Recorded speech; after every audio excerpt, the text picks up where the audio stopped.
फौरी इंतखाबात के अलावा हुकूमत के पास कोई चारा नहीं। बगैर इंतशार इंतखाबात की तरफ बढ़ना मुल्क के मफाद में है। तहरीक इंसाफ की कोर कमेटी ने हुकूमत को आखिरी मौका दे दिया।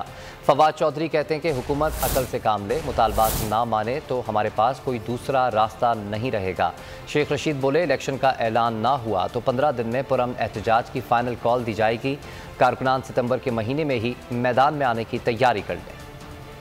हम समझते हैं कि मुल्क को फौरी इंतखाबात के अलावा कोई चारा नहीं है। पाकिस्तान का इंटरेस्ट ये है कि हम किसी फसाद के बगैर इलेक्शन की तरफ बढ़ें, लेकिन अगर इस सूरत हाल ख़राब होती है फिर उसकी जिम्मेदारी तरीके इंसाफ पर नहीं होगी। फिलफौर इंतखाब की तरफ चला जाए। तमाम कोर कमेटी का यही है कि तैयारी की जाए। चौक और चौराहे पर पुरअमन एहतजाज की। मुल्क बहुत बड़े नाजुक तरीन इक्तसादी बहरान में दाखिल हो चुका है। इंतखाब ही ये वाहिद हल है और ये हुकूमत टोटली नाकाम हो चुकी है, कोलैप्स हो चुकी है।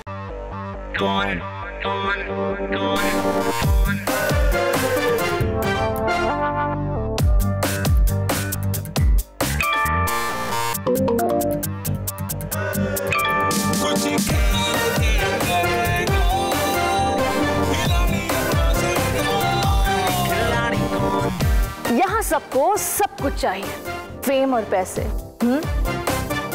लेकिन ये सब होगा कैसे? Let's find out. आखिरी खिलाड़ी कौन?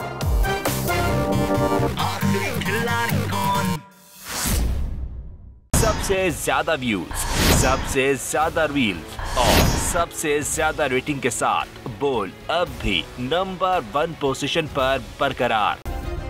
सब्सक्राइब करें और बेल दबाएं ताकि कोई खबर रह न जाए।